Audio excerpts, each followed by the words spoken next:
예, 만화가 박재동입니다. 언론 환경이 아주 나빠지고 왜곡되고 그래서 국민들이 방송을 이제 믿지 않게 됐어요. 읽고 답답한 이때 방송국이 만들어지고 이런 것들이 또 많은 국민들의 여망이었죠. 그것을 이렇게 실현해준 국민TV 여러분들, 나 정말 너무 감사드리고 박수 보내고 또 보냅니다. 우리나라 국민이라면 정말 이 국민TV 관심을 가져야 됩니다. 그리고 이런 방송이 있어야 우리나라가 제대로 싱싱하게 나아갈 수 있어요. 그래서 여러분들 많이 관심 가지시고 조합원으로 가입해 주시기 바랍니다. 저도 방금 가입했습니다.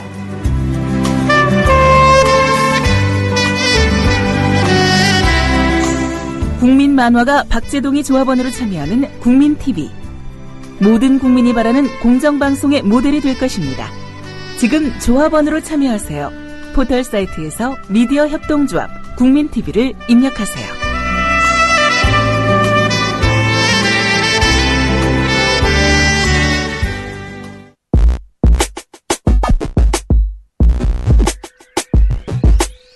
뭐 이런 그 걱정들을 지들이 하고 지들이 못 들게 만드는 거예요. 까놓고 모든 얘기를 할 수 있는 문화가 아니에요. 온갖 엽기적이고 변태적인 지랄들 다 떨어대면서 국민들은 니들은 보면 안 돼라고 얘기하는 것도 웃긴 거죠. 개새끼들이 넘쳐나는 그냥 30cm 자를 들이댄 상태에서 여긴 되고 여긴 안 되고 또 이게 어떨 때는 아까 람보2처럼 전 세계에서 거의 유일하게 연소재 관람가 마루타 같은 영화를 단체 관람 시키는 전혀 반성이랄까 개선하지 않고 그대로 유지시키면서 이거 좀 문제가 있다고 생각이 듭니다.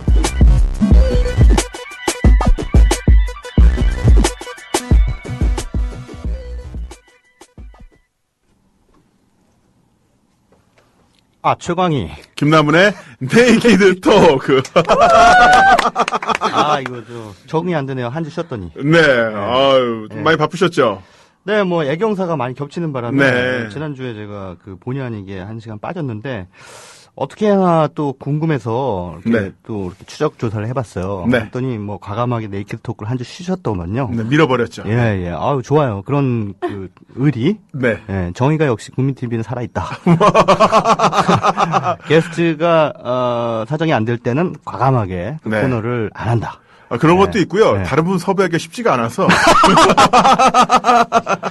예, 갑자기 평일날 생방으로 나올 사람이 없더라고요. 네, 최대한 좀 긍정적으로 생각해 보려고 했더니 또. 예, 그런 거죠. 최강의 선생님 같은 분을 저희가 모시기가 쉽지가 않아가지고 네이버 검색 2시간 하다가 포기하고 그래서 코너를 그냥 죽여버렸습니다. 예. 감사합니다. 예. 그러다 얼떨결에 우리 앨리스 양처럼 피해자가 나왔는데 안녕하세요. 안녕하세요. 반갑습니다. 예. 잘 지내셨어요? 잘 지내긴 했는데요. 네. 제가 2주 전인가요? 지난 3년간 동안 가장 창피한 일을 겪어서 무슨 일을 지금 매일 밤잠 설치고 있어요. 2주 전 금요일 그때 아시죠? 고발뉴스 이상호 기자 후원하는 카페가 있었잖아요. 그래서 거기 제가 저녁 때 쿠키를 손수 구워서 갔단 말이에요. 좋은 마음으로. 네네. 네, 근데 거기 좀 있다 보니까 광노현 전 서울시 교육감께서 오셨어요. 네네. 그래서 거기 계신 분들이 다 놀라고 너무 반가워가지고 그러고 있었는데 저도 이제 그분과 사진 찍을 기회가 있었거든요. 그래서 사진을 찍고 이제 인사만 하고 빠졌어야 되는데 또 깨방정을 제가 떠느라고 제가 그분을 이수호 전 서울시 교육감 후보랑 헷갈렸던 거죠. 저희 아빠가 예전에 70, 80년대인가? 어느 서울 모 고등학교에 방문했다가 거기 학교 전시관에서 학급 문고가 너무 잘 돼 있는 게 있어서 인상적이었는데 그게 이수호 선생님께서 하시던 반 학급 문고였던 거예요. 그 얘기를 듣고 기억이 나서 제가 착각했군요. 네. 그래서 제가 교육감께 그 얘기를 하면서 학급 문고 저희 잘 아빠가 봤어요. 그분 대학 교수 출신 아니세요? 그러니까요. 그래서 제가 집에 오는 길에 그게 생각이 나서 너무 부끄럽고 너무 창피해서 지금 트위터에 그분이 글이 올라올 때마다 정말 이제 봉준호 감독 만나가지고 와, 봉 감독님 저 진짜 완전 팬이에요. 올드보이 진짜 재밌었어요. 네, 그렇죠. 이거잖아. 네, 김남훈 씨한테 이거 26년 잘 봤어요. 뭐 이런 거잖아요. 그러니까. 그 이제 외모가 헷갈려서 그럴 수 있는데 아무튼 강풀이라. 너무 창피해 저의 흑역사가 됐습니다. 여기서라도 얘기하고 저의 이 수치를 조금 수치스러움을 낮출 수 있을까요? 근데 그분은 그다지 기억을 못 하시죠. 그렇게 신경 안 쓰실 거예요. 내가 했었나 그랬을걸요. 그러니까 뭐 이분이 잘 좀 혼동하시는구나 이렇게 생각하실 수도 있어요. 저는 뭐 더한 것도 있었는데. 그래요? 뭐. 다행이네요. 예전에 제가 그 스포츠 기자를 했었어요. 프랑스 월드컵 끝나고 이제 우리나라 선수들이 그때 이제 차범근 감독이 중간에 이제 그 해임됐잖아요. 그리고 마지막 그 경기에서 정말 뭐 불쌍할 정도로 몸을 던지면서 수비를 했었잖아요. 머리가 이렇게 깨진 분이 계셨어요. 머리에 붕대를 감고 계속해서 플레이를 했던 이임생 선수로 제가 기억나요. 그래서 제가 이제 그 대표팀 그 공항에 들어오는데 이제 맞이하러 나갔습니다. 취재하러. 그래서 이제 그 대표팀 환영식 하는데 이제 인터뷰를 하러 갔어요. 이임생 선수가 보이더라고요. 그래서 머리가 이제 일단 깨진 사람을 찾자. 그래가지고 이임생 선수 그때 머리에 붕대를 감고 그 투혼을 발휘하셨을 때 그 느낌을 한 말씀만 해주시죠. 딱 그랬더니 저희 임생 아닌데요? 그러는 거예요. 근데 저는 부러운 게 그렇게 차라리 그럼 누구였던 거예요? 다른 선수였어요. 다른 선수. 그 이름은 기억 안 나는 다른 선수. 그러니까 머리가 깨진 선수가 2명 있었던 거예요. 야, 이거 웃을 일이 아닌데 웃긴다. 예전에 또 제가 또 아이스하키 담당 기자도 했었어요. 별걸 다 했는데. 그러니까 회사 내에서 좀 이렇게 그 하방 좀 밑에 있는 거는 다 시켰군요. 그렇죠. 조직에서 미움 받으셨죠? 그러니까 어렸을 때니까. 어렸을 때니까. 처음 기자생활 초년병 시절에 아이스하키 담당하러 가가지고 딱 끝나고 나서 이제 그 승리팀 감독한테 가가지고 감독님 오늘 승리의 원동력이 뭐라고 생각하십니까? 그러니까 감독님이 저 오늘 졌는데요. 야 세다. 져가지고 짜증나 죽겠는데 오늘 승리의 원동력이 무엇입니까? 표정이 좀 이상하더라고. 왜 나를 인터뷰하자 그러지? 야 지금 게시판 보니까요. 크크님께서 최강님 이 시간 기다렸어요. 이렇게 올려주셨어요. 역시나 팬들이 많으십니다. 고맙습니다. 한 분 올려주셨습니다. 많아봤자 뭐 10명 이내지 뭐. 그래도 또 이렇게 알아보시고 또 인사해주시고 그만큼 정이 많으시잖아요. 우리 조합원분들께서 다. 그렇죠. 그러니까 서로 이렇게 소통하는 이 국민TV 인파이팅을 통해가지고 이 조합원 여러분과 제가 같이 평등하게 소통하는 거지 누구의 팬이다라고 하는 어떤 개념으로 생각하진 않아요. 이 정통이 말아. 진짜. 아니 아까 1부에 나왔던 그분도 최 선생님이죠? 우리 그 2부 최 선생님 왜 이렇게 오늘 다 이렇게 자기 영업을 잘들 하시지? 계속 얘기를 들으면서 논리적이고 맞아 이해할 수 있어라고 하는데 결국은 다 이제 본인 PR. 피하지 말고 알리자. PR 제대로 하고 계시네요. 말을 하는 와중에 그냥 제 몸에 닭살이 돋는 게 느껴졌어요. 그분도 아까 한창 1시간 동안 다이어트의 비밀, 진리를 이야기하시면서 결국 이제 회원수 모집에 대한 체육관 회원수 모집에 대한 야욕을 드러내시다가 그대로 이제 커밍아웃하고 가셨는데 자 오늘의 주제 사실 이제 솔직하게 이야기하자가 바로 네이키드 토크인데 그렇죠. 우리는 이제 솔직하게 얘기하는 건데 선정적으로 이야기하는 사람들이 있어요. 선정적으로 이야기한다는 건 뭐냐면 과도하게 그 정보를 왜곡시키거나 더 많은 감정의 과잉을 유도함으로써 그 정보를 받아들이는 수신자들을 오히려 혼란하게 만드는 그런 분들이 계신데 바로 요즘 그런 분들이 언론이라고 할 수 있겠죠. 그렇죠. 요즘 오늘의 주제가 오늘의 주제.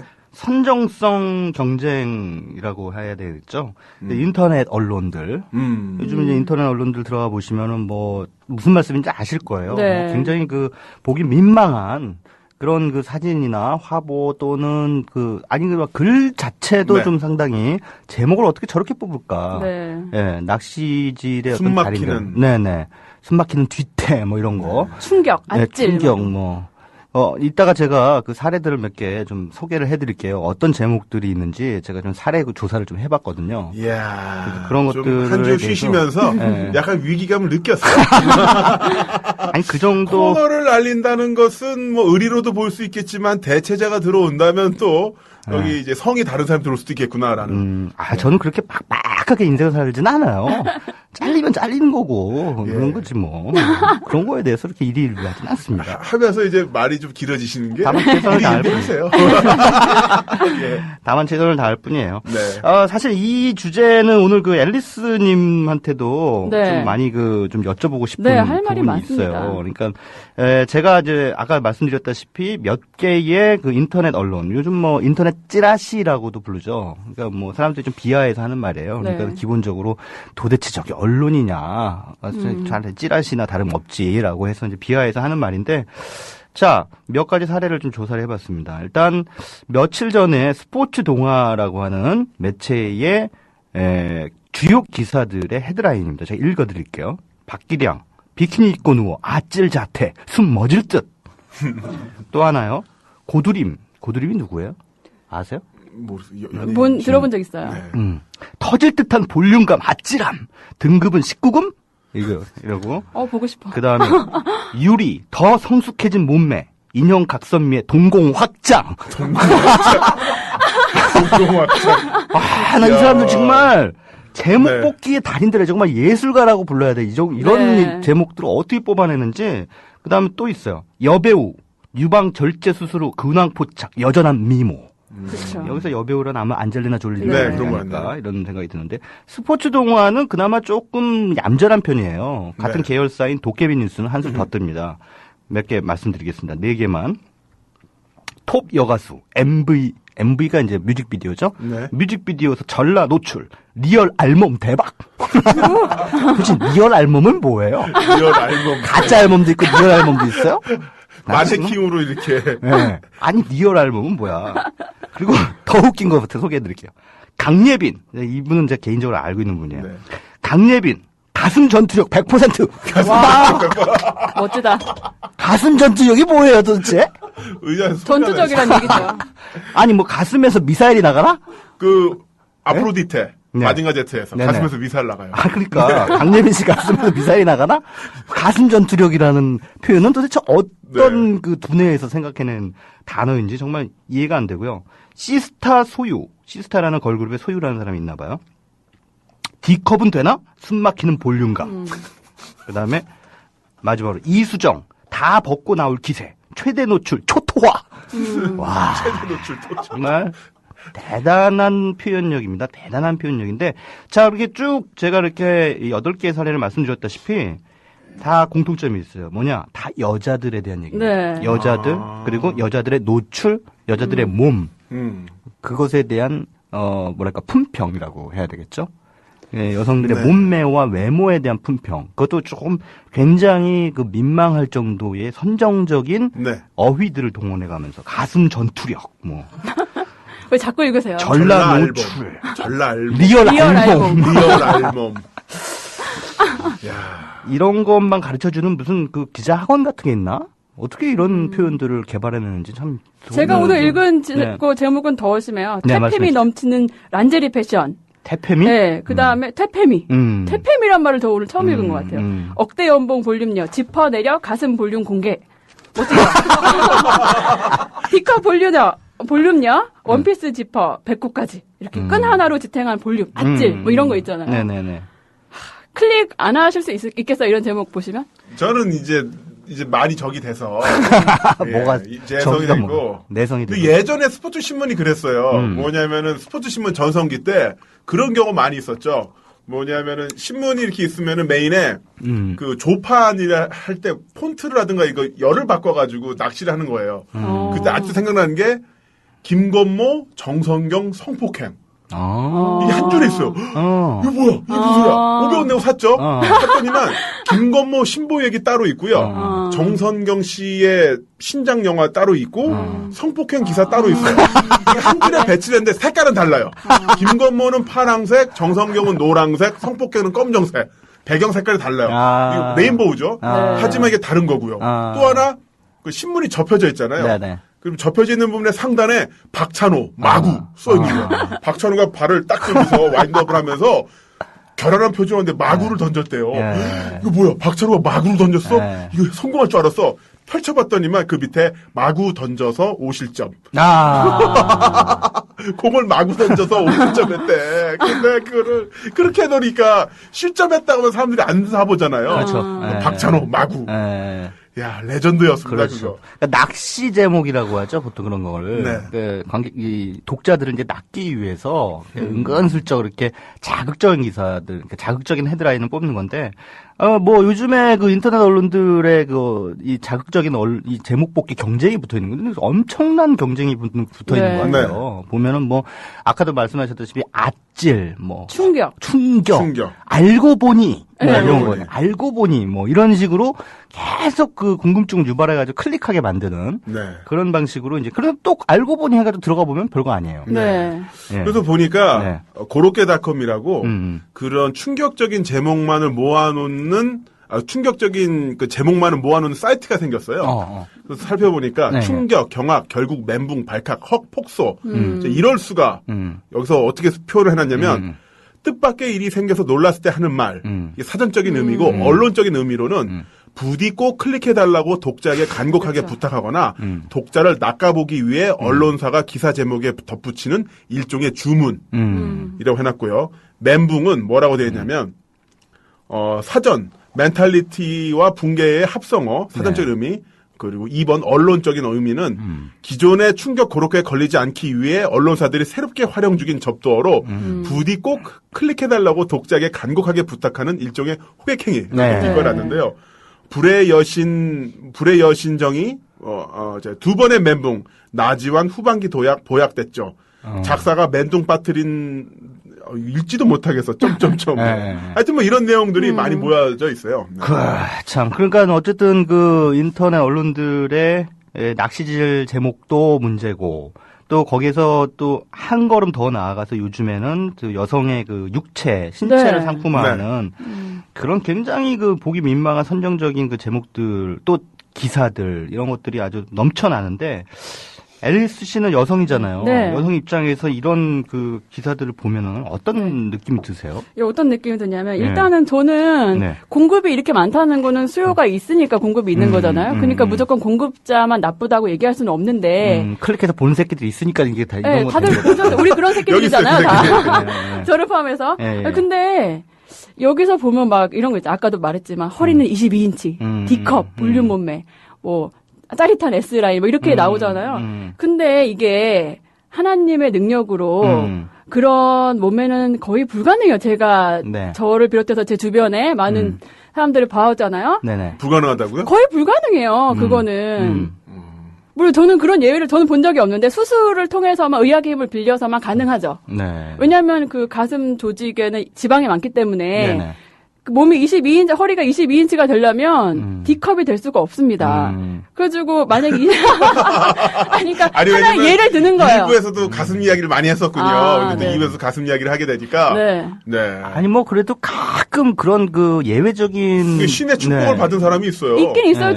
저 아는 사람 중에서도 축소 수술을 한 사람도 있고요. 그런 그래요? 특이한 경우도 있는데, 아무튼, 보통은 허리가 22인치가 되면 A컵을 해도 속옷 안으로 주먹이 들어가는 뭐 그 정도가 되거든요. 그러니까 주먹을 넣어본 적이 없어서.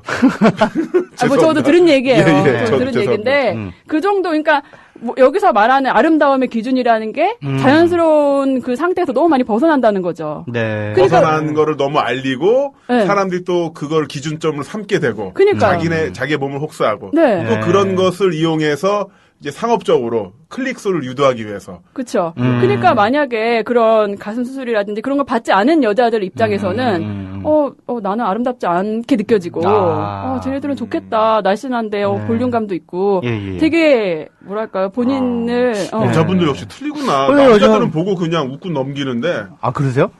웃고 넘기시는구나. 이런 게 있나 보다. 이런 거보다 있나 보다. 저는 솔직히 침을 좀 꼴까닥 삼키는 경우도 가끔 있어요. 그런데, 지금 아주 좋은 말씀 하셨는데, 근데 오히려 여성분들 가운데에서도 이렇게 잘 빠진 어떤 그 육체와, 미모를 가지신 분들을 또 이렇게 선망의 눈으로 바라보면서 또 즐기시는 분들, 이렇게 감상하시는 걸 즐기시는 분들도 없지 않아 있는 것 같더라고요. 왜냐하면 그렇게 해야 남자들한테 인기가 많잖아요. 그러니까 자기가 그렇게 되는 게 아니라 네. 그런 여자들을 보면서 이 여자 정말 그러니까 왜냐면 트위터나 페이스북 같은 데 보면 여성들이 오히려 네. 이 여자 진짜 몸매 쩐다 하면서 막 사진들을 올리세요. 아, 그래요? 예, 남성들이 올리는 게 아니라. 근데 그런 경우가 왕왕 있어서 여성들의 시선은 어떤가 좀 궁금하기도 하고 그렇죠. 네. 근데 네. 지금 이제 앨리스님이 그런 말씀하셨는데 이게 이제 이렇게 인터넷에 그 찌라시 언론들이 벌이는 그 선정성이라는 것이 저는 이제 두 가지 면에서 성별로 그 각각의 부작용이 있다 이렇게 저는 네. 생각을 하는데요. 남자에게도 부작용이 있고 여자에게도 부작용이 있다. 네. 근데 여성들에게 주는 부작용은 앞서서 앨리스님이 잘 설명해 주신 대로 미에 대한 일종의 사회적 중거점을 만들어 버린다는 거죠. 네. 예.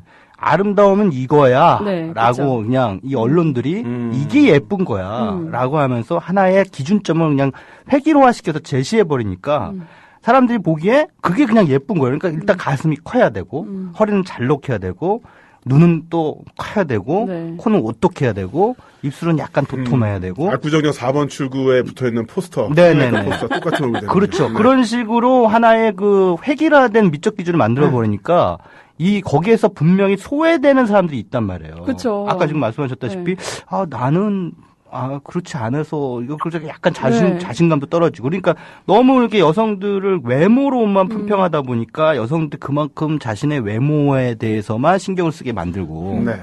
예, 그러다 보니까는 어떤 이 아름다움에서 소외되는 사회적 그 기준치에서 소외되는 그런 상황이 벌어지게 된다는 네. 거죠. 저기 압구정동이나 청담동 가보세요. 똑같이 생긴 애들이 다 이렇게 우르르 몰려다녀요. 그러니까 되게 웃긴 게 뭐냐면 저만 그렇게 생각하는지 모르겠지만 이상하게 여성들은 외모를 기준으로 해서 자기를 등급화하고 그 외모에 의해서 또 또래 집단, 그러니까 또래 집단이 아니라 그 자기들의 그 친후 집단도 네. 외모를 기준으로 해서 모여요. 그리고 걔네들이 노는 물도 지역도 비슷하죠. 외모에 의해서 등급화돼 있어요. 어디는 서클이고 예, 어디는 예, 예. MB고 뭐 이런 식으로. 그러니까 난 나같이 생긴 애는 압구정동 가서 놀면 안 돼. 이렇게 생각하는 거야. 그러니까 그런 사람들은 알아서 압구정동 안 가요. 야, 갑자기 그러고 보니까 네. 지난주에 이태원에 미스티라고 클럽을 갔거든요. 네네. 클럽을 갔는데 앞에서 벤치 먹었어요. 김남훈 그래서 저희 엄마가 씨는 저한테 함부로 그런 데 가시면은 안 되죠. 아니 제가 딱 가가지고 네. 이제 얼마냐 물어보니까 2만 원이래요. 네네. 그래서 친구랑 같이 가가지고 그러면서 ATM기 어딨냐고 왼쪽 가면 있대. 그래서 가서 뽑아왔죠. 네. 그새 뽑아와서 돈 내고 가려니까 예약하셨네요. 1분 만에 예약제로 바뀌었어. 그러면서 잠깐 이해하면서 안 했는데요. 저희는 예약제입니다. 예, 알겠습니다 하고 나왔죠. 나오면서 배지 먹었구나.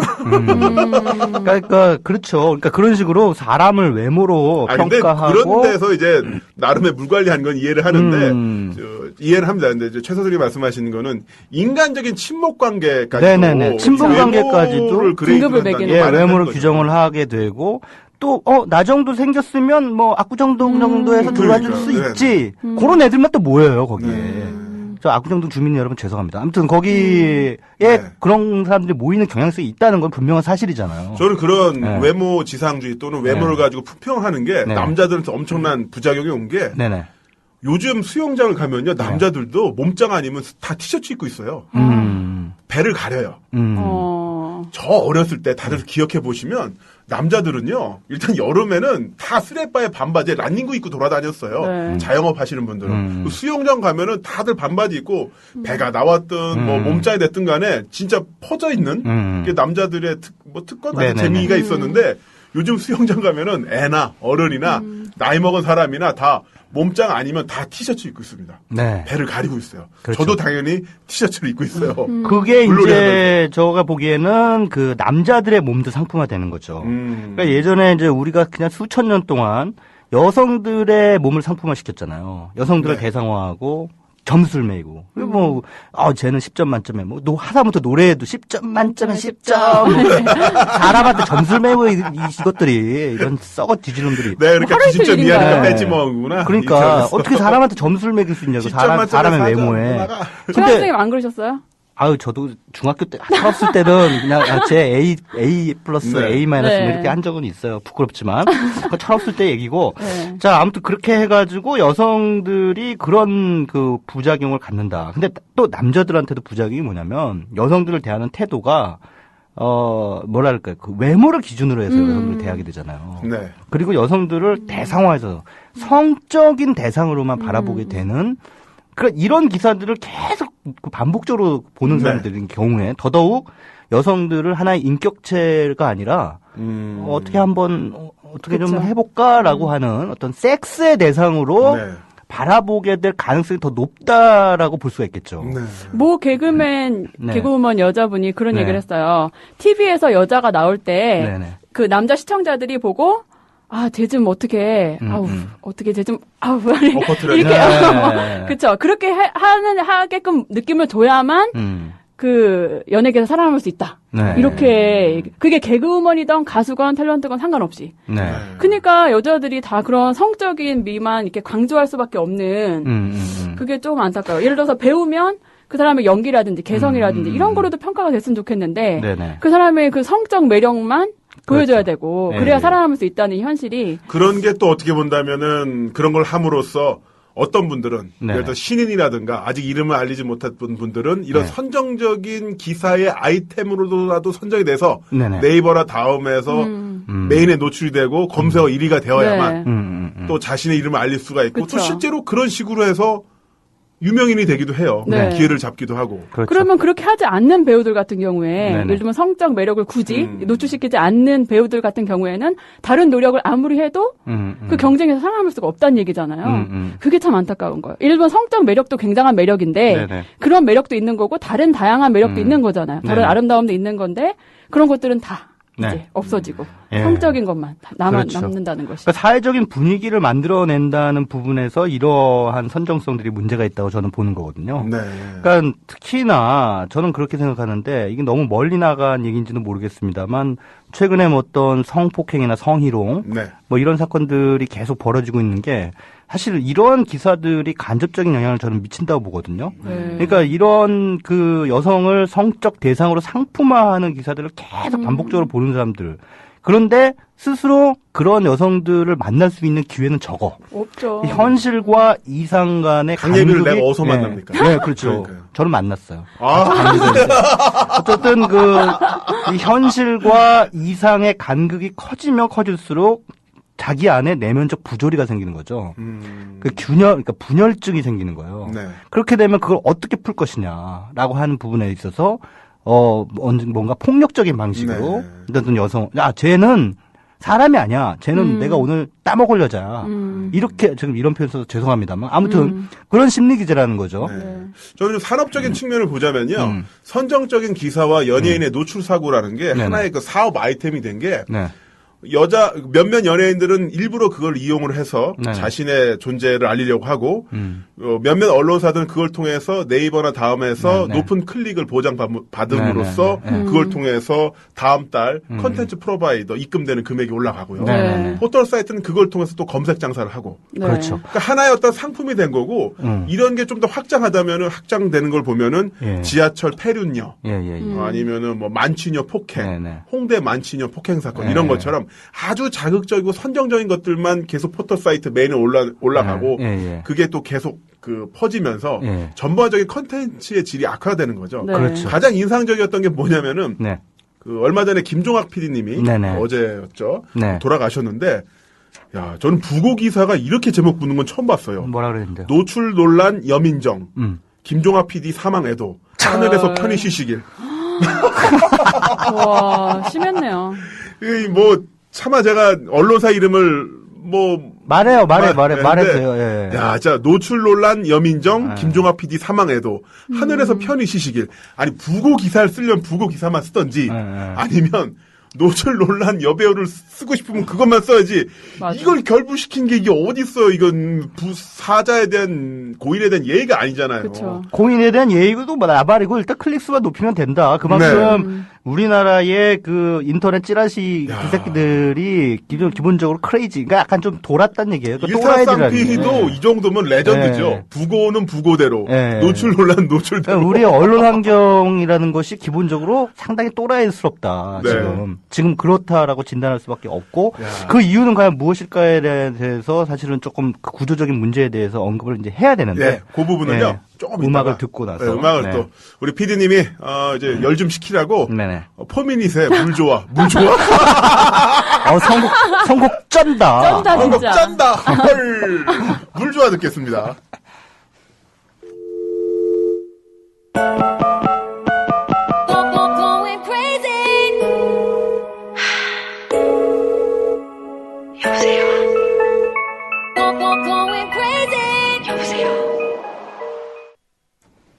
네. 김남은의 인파이팅 오늘 네이키드 토크 2주 만에 돌아온 남자.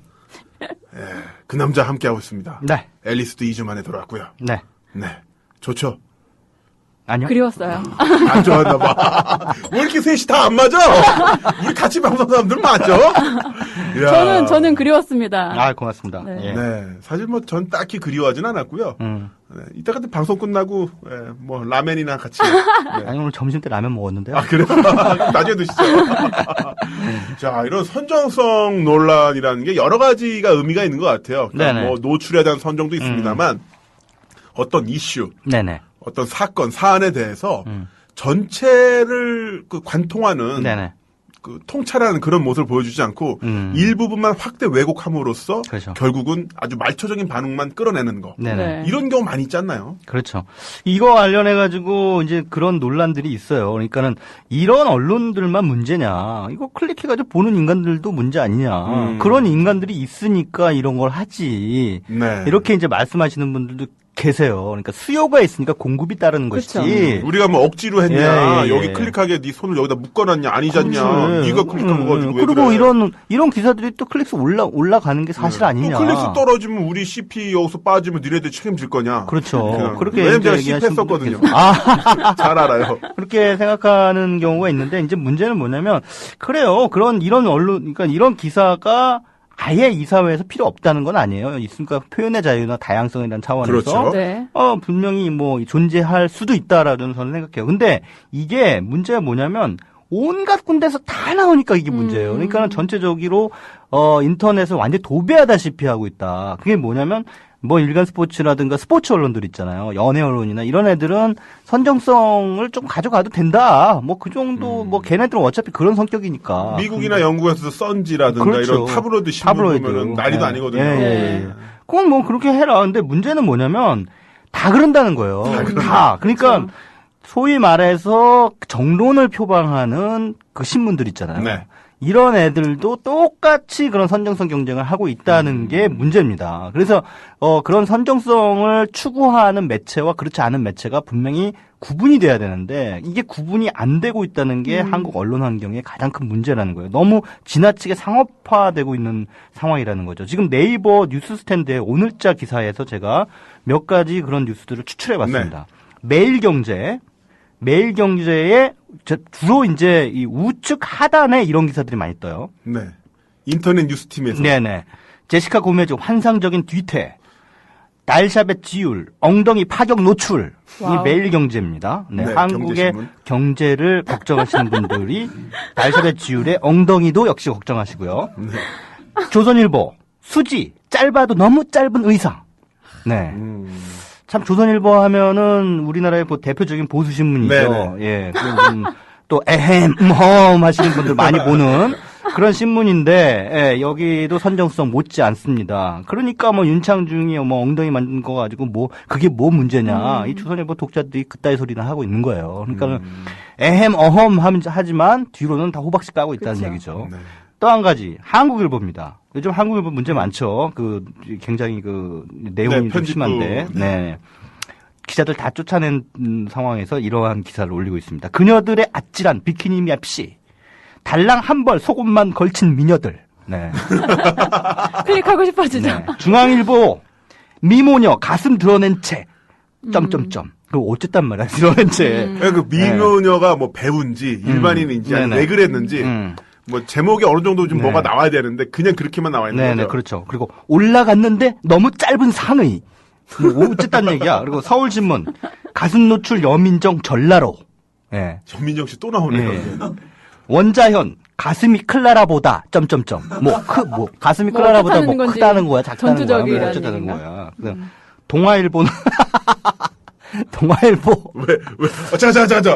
저 되게 재밌는 것 같아요. 그러니까 아니야. 좀 이렇게 정제를 하시고 실수하지 말고 한번 쫙 읽어주세요.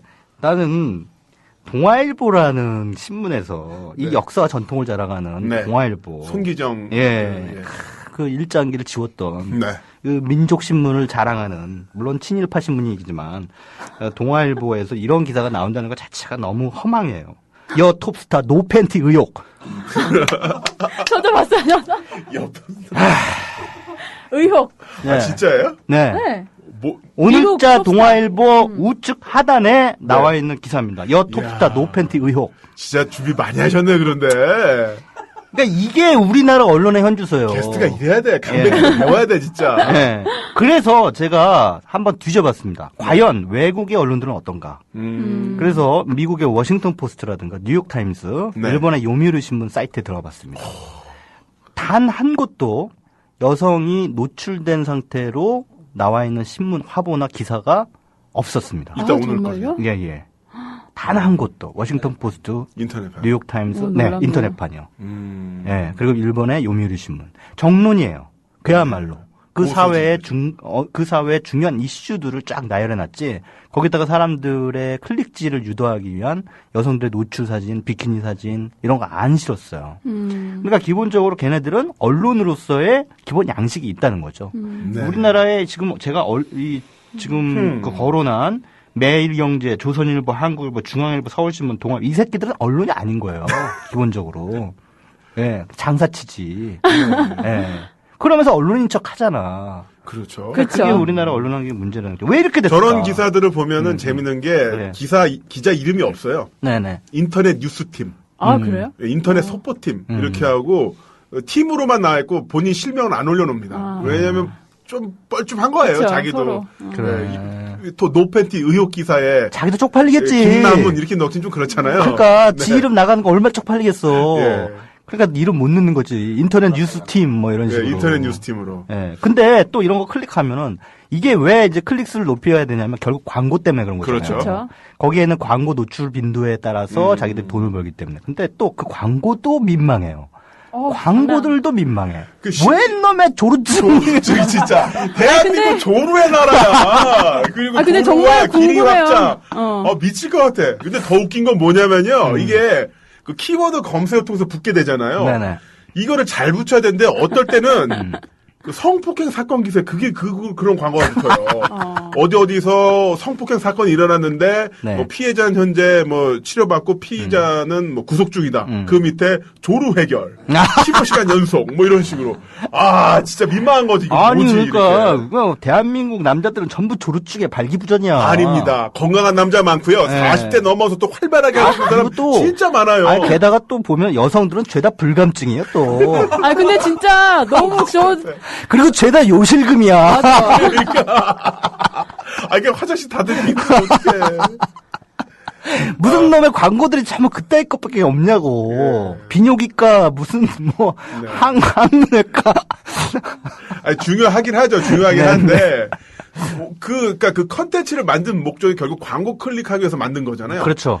언론사라는 것은 좋은 기사, 좋은 컨텐츠로서 평가를 받아야 되는데 언론사가 컨텐츠가 목표가 아니라 조루 광고, 요실금 광고를 클릭하기 위한 기사를 만드는 낚시꾼이 돼버렸으니까. 그러니까요. 여기서부터 이제 왜곡이 일어나는 거죠. 그렇죠. 근데 이게 이제 왜 이런 현상이 그냥 벌어졌냐. 또 이거에 대해서 우리가 또, 김남은의 인파이팅이라면 또 진단을 해야 되지 않겠는가. 그렇죠. 이런 생각이 듭니다.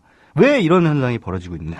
어떻게 생각하십니까? 저는 기본적으로 언론사가 갖고 있는 영향력이 다른 멀티미디어, 인터넷 컨텐츠와 똑같이 대비되거나 아니면 밀리어나는 현상이 일어났다고 보고요.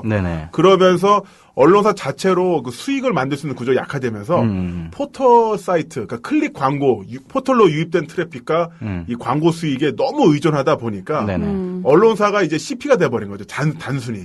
그렇죠. 예전에 무슨 신문이었지? 조중동 중에 한내 IT 뉴스 팀장님과 예전에 10년 전에 같이 밥을 먹은 적이 있었는데, 네네. 그분이 그때 이런 말씀 하시더라고요.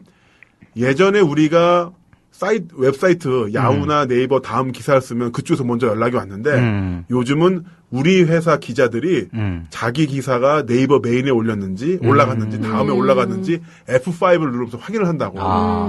그 이야기를 10년 전에 들었거든요. 네네. 자기 기사가 메인에 올라가는지 자기들이 먼저 체크를 한대요. 그러니까 조중동급의 기자면은 지면에 지면에 기사가 실린 것으로, 내 거 실렸지 해야 되는데, 네. 지면에 실린 거 외에 내 기사가 메인에 올라가는지, 이게 더 신경을 쓰는 그런 상황이 됐다. 그러면 책임은 뭘까요? 그러니까 그러니까 이거 네이버나 다음 같은 대형 포털들이 결국은 트래픽을 다 이렇게 장악을 하고 그쪽으로 다 몰리게 만들기 때문에 기존 언론들이 권위가 하락했고, 그래서 얘들이 트래픽 장사를 할 수밖에 없는 상황이 됐고, 선정성 경쟁으로 이어지고 있다. 이렇게 이제 논리적으로 네. 그 요인을 찾을 수 있을까요? 아니면 네이버나 포털, 다음과 같은 그 포털들의 또 문제지만, 그 언론들도 자신들의 어떤 그 인터넷상의 온라인상에서의 권위나 언론으로서의 영향력을 제대로 만들어내지 못했기 때문에 지금 이 상황으로 오지 않았느냐, 이런 분석도 가능하지 않을까요? 그렇습니다. 네. 어떻게 본다면은 언론사도 지금까지 느껴보지 못했던 의뢰 고통을 대형 포털 앞에서 느끼게 된 거죠. 특히나 뉴스 스탠드 이 시스템을 들어오면서 뭐 엄청나게 트래픽이 빠지면서 실제로 광고 수익을 격감하는 그런 현상을 느꼈었고, 그 전에는 느끼지 못했던 거거든요. 제가 예전에 KT였나 SKT였나 어디 사장님이랑 진짜 우연히 제가 그 회사 사장님을 언제 만나겠어요. 네네. 우연히 한 30분 같이 있었던 적이 있는데, 술자리에 하버드 대학교 나온 사람이 그 언론 홍보 팀장이었는데, 하버드 대학교 나온 사람이 하는 일이 뭐였냐면 모범 택시 잡고서 기자 택시 태워서 보내는 그 일을 하더라고요. 홍보. 그러니까요. 하버드 대학교 나와서 국내 이통사 언론 홍보 팀장인데, 그날 하는 일은 술 취한 기자분 모범 택시 잡아서 준 거. 근데 저도 그 택시 탔거든요. 그래가지고 욕은 못하겠는데 잘 탔습니다. 하여튼 그런 대접을 받다가 어떻게 본다면은 굉장히 괴리를 느끼게 됐고, 그 상태에서 더 선정적인 어떤 해법을 찾지 않았나 생각을 해보네요. 네. 그러니까 두 가지가, 저는 아까도 이제 두 가지 요인 분석에 대한 두 가지 시각을 지금 말씀드렸잖아요. 네. 근데 그게 다 복합적으로 저는 작용했다고 봐요. 그러니까 대형 포털들의 어떤 독과점적인 그런 행태, 그것이 같이 이제 발달이 되는 와중에, 사실 우리나라 언론들이 그 자체로 어떤 권위를 갖기에는 지나치게 정파적이고 정론이라고 부를 수 있는 매체가 거의 없죠. 네. 진짜 생각해보니까 우리 때는 그거 조선일보 일면에 나왔어. 네네. 아니 동아일보 일면에 나왔던 얘기야 라고 이야기를 하는데, 요즘 10대나 20대, 특히 30대도 그렇습니다만, 그거 네이버 맞박에 나온 이야기야. 그렇죠. 이런 식으로 한 게 더 큰 권위와 더 큰 영향을 갖게 되죠. 그렇죠. 그러면서, 이거 네이버 맞박에 나온 건데 너도 한번 읽어봐. 카톡으로 받고 문자로 보내주고. 그렇죠. 그러니까 지들 권위를 스스로 까먹은 거예요. 우리나라 언론들은. 그 정파성을 너무 지나치게 드러냄으로써 기본적으로 언론이 가져야 될 공정성이라든가 객관성이라든가 이러한 미덕을 스스로 쓰레기통에 처박아 놓고, 그냥 자기 편, 저 사람은 우리 편이야. 박근혜 편. 뻔하잖아요. 조중동은 박근혜 편이잖아요. 한겨레 경향은 문재인 편이잖아요. 그러니까 그런 식으로 딱딱 나눠져 있다는 거죠. 그러니까 기본적으로. 그러니까 진영 논리에 함몰되다 보니까. 진영 논리에 함몰돼서 아전 인수적인 기사들을 계속 양산하는 거예요. 사실 그런 식으로 보면 한겨레나 경향도 한겨레 경향도 저는 비판해요. 왜냐하면 한겨레 경향도 보면 진짜 아전 인수적인 그러니까 그냥 까기 위한 기사들 있잖아요. 그러니까 쟤 미워, 쟤 싫어 하니까 그냥 무조건 까기 위해서 막 만들어내는 그런 기사들 분명히 있어요. 한겨레 경향도 분명히 그런 분명히 트렌드가 있고요. 조중동은 더 심하고요. 지난번에 그 NLL 관련해서 국정원 그 자료 나왔을 때 그 조중동의 헤드라인이 약속이나 한 듯이 똑같았잖아요. 김 위원장과 인식 같아. 이걸로 다 뽑았잖아요. 와, 어떻게 세계 언론사의 편집국을 같이 쓰나? 네. 세계 언론사가 어떻게 그렇게 토시 하나 안 바꾸고 그 관계자에 따르면. 예, 그러니까 거기 노무현 전 대통령이 정상회담 당시에 말했던 말 가운데 김 위원장과 인식 같아라는 말을 새 언론이 동시에 딱 헤드라인을 뽑았습니다. 그 말은 뭐냐면 노무현은 빨갱이였다라는 말이거든요. 네. 그거를 강조하기 위해서 그 말을 뽑아낸 거거든요. 사실 그 내용을 보면 네. 이게 이야기를 하면서 네네. 우리 식으로 비하면은 근데 저도 같은 생각이긴 합니다만. 네, 그렇죠. 근데 이건 이렇게 하는 게 어떨까? 이거의 어떤 그 도입인데 이걸 그냥 딱 빼가지고. 그렇죠. 그러니까 자기들이 주목하고 싶은 것만 딱 주목하는 거예요. 네. 그리고 그것을 독자들한테 딱 전달하기 때문에 아주 극단적인 정파성을 우리나라 언론들이 보여주고 있고 그러다 보니까 그 언론으로서의 기본적인 권위가 하락되고, 예. 그러다 보니까 다음이나 네이버에 밀리게 되고, 아까 말씀하시던 CP로 전락하게 되는. 언론사가 아니라. 콘텐츠 프로바이더. 네. 예. 텍스트와 이미지를 올려보내면 이 사람들이 메일을 올려주고 클릭수가 많이 나오면 돈을 그렇죠. 벌고. 그리고 점점 더 종이신문의 그 판매량은 줄어들고요. 네. 그러다 보니까 거기서 수익을 못 내니까 인터넷상에서 수익을 내기 위해서는 클릭수를 높여야 되고 클릭수를 높이기 위해서는 선정성으로 달려가게 되고 선정성으로 달려가다 보니까 아까 말씀드린 그런 기사들이 계속 양산된다는 얘기죠. 네. 저는 그 선정성이라는 차원도 이제 어떤 신체의 노출에 대한 선정성도 있습니다만 그 기사 있잖아요. 기사. 네. 여러 가지 사건이나 현장을 이야기할 때 분명히 이건 좀 언론사로서 이야기를 하면 안 될 것 같은데 막 하게 되는 막 터뜨리는 내용도 종종 있더라고요. 뭐 예를 들면 그 자살에 대해서 자세한 그 자살 수법이라든가 그 정황 또 이유에 대해서는 그 명백하게 유족들의 허가를 받아서 승인을 받아서 나오기 전까지는 말하지 않는 이런 걸로 있는 걸로 알고 있는데 김종학 PD만 하더라도 벌써 지금 뭐 때문에 했다든지 그리고 뭐 연탄가스를 이용했다든지 막 나오고 있잖아요. 그렇죠. 특히나 이제 어저께 보니까 YTN은 아주 계속 생중계를 하더라고요. 내부 상황 보여주고 청테이프를 어디서 발랐으며 그리고 뭐 번개탄 어디다 피워놨으며 이걸 계속 보여주던데 아니 그런 식으로 이미 돌아가신 분의 그 자살에 대한 또 도구적 방법을 많이 알려줘봤자 이거는 언론의 어떤 그 진실 알리기가 상관이 없는 거잖아요. 그렇죠. 그러니까 그 기본적으로 요즘에 뭐 정치권에서도 금도 이런 얘기 많이 하잖아요. 절대 넘어서서는 안 될 선이라는 게 있잖아요. 우리가 언론도 그런 게 있어야 돼요. 금도라는 게 있습니다. 그쵸. 그러니까 제가 예전에 뭐 사회부 기자 시절에 그런 사건이 있었어요. 어떤 약간은 그 정신적 질환을 앓고 계신 사람이었는데 자기 어머니를 죽였어요. 그러니까 존속살해를 한 거죠. 그리고 어머니를 토막내가지고 시체를 그걸 냉장고에다 보관하고 있다가 한 달 정도 뒤에 검거가 됐습니다. 그런 사건이 이제 그 형사과에서 제가 출입하던 강남경찰서 형사과에서 이제 보고가 됐어요. 그래서 이제 보도 자료가 기자실로 들어왔습니다. 근데 그 기자들이 같이 회의를 했어요. 야, 이 사건은 지나치게 엽기적이다. 예, 그리고 너무 우리 사회의 어떤 그 건강한 정서를 좀 해칠 수 있는 이거 사실 보도해서 크게 뭐 의미가 없지 않느냐. 한 정신 이상자의 일탈 행위를 가지고 우리가 보도한들 이 사회의 발전에 무슨 의미가 있겠느냐라고 합의를 하고 그것을 보도를 안 한 적이 있습니다. 그런데 요즘엔 아까 지금 김남우 씨 말씀대로 이 언론들이 그 금도가 사라졌어요.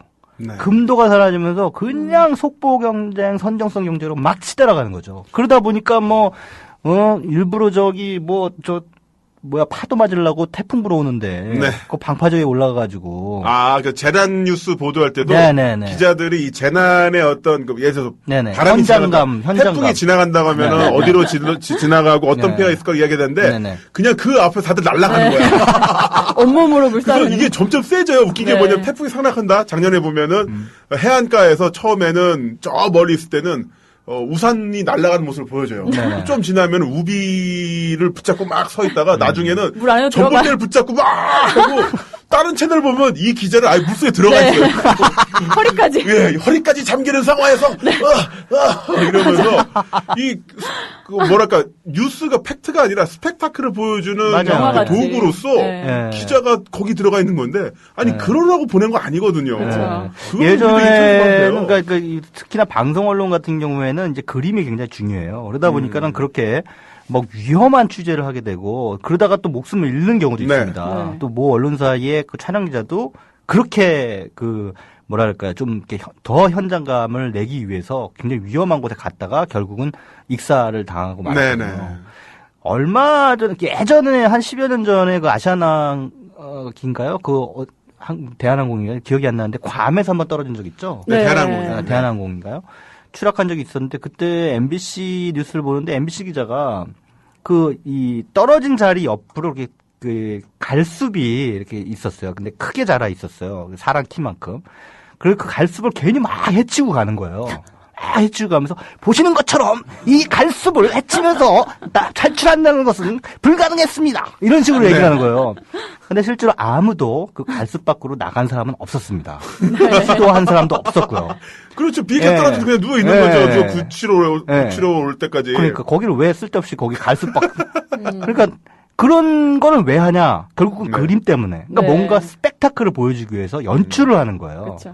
그런 선정성이라는 것은 이미 방송 언론이라든가 언론이 가지고 있는 일종의 숙명 같은 것이기도 한다라는 생각이 들지만 그것이 10년 전에 일인데 지금은 그보다 더한 상황이 좀 벌어지고 있어서. 저는 또 특히나 요번에 고등학생 5명 물에 빠져 죽었을 때 진짜 열받는 게 뭐냐면 여기서 딱 보니까 그 부모들이 이제 사고 현장 인근 캠프에서 막 울부짖는 걸 보여줘요. 저쪽 트니까 어떤 데는 그러니까 저기서는 부모가 바닥 백사장에서 무릎 꿇고서 엉엉 대성통하는 걸 보여줘요. 또 딴 데 트니까 점점 세지는 거예요. 서로 모니터링 하잖아요. 채널이 돌아가면 돌아갈수록 부모들의 그 오열하고 고통한 모습을 더 생생하게 보여주는데 아니 사람이 5명이 죽었으면 그 원인과 대책 해결 방법을 얘기를 해줘야지 이 사람들이 얼마나 고통에 빠져 있는지를 더 얼마만큼 실감스럽게 보여주는지에 집중하니까 짜증이 확 솟는 거죠. 갑자기 열이가 나와. 정말 그래요. 그리고 저도 이제 아까 선정성 얘기를 다시 드리면 저도 여성으로서 이 사회생활을 하면서 살아가야 되는데 아까도 말씀드렸듯이 끈 하나로 지탱한 볼륨, 아찔, 이런, 기사들을 이 판치는 이런 데서 그런 아찔한 여성들을 보면서 제가 어떻게 해야 이 사회생활 잘하면서 살아남을 수 있을지 고민이 됩니다. 자, 아찔하게 얘기를 하다 보니까 우리가 아찔하게 방송을 마쳐야 돼요. 지금 방송 시간이 이제 30초 남았습니다. 시간이 너무 빨리 지나갔어요. 그래서 아무튼 그 사회가 하여튼 골 때리는 사회예요, 우리 사회가. 짜증나는 사회고 그렇지만 이런 문제점들을 인식하는 것과 인식하지 않는 것은 분명한 차이가 있다라고 저는 생각합니다. 그래서 이런 인터넷상에서 벌어지는 선정성 경쟁 이런 부분에 대해서 문제의식을 가지고 좀 그런 기사들을 좀 제발 좀 클릭하지만이라도 안 했으면 그렇죠. 클릭해봤자 요실금 광고랑 지루증 광고밖에 안 나오니까 남편이 좋아해요 이런 거. 하여튼 오늘도 수고해 주셨고요. 다음 주에 또 인사드리도록 하겠습니다. 다음 주에 더욱 치열한 가슴 전투력으로 충전해요. 가슴 전투력. 저는 뱃살 전투력으로. 저도 다음 주에 뵙겠습니다. 네, 고맙습니다. 감사합니다.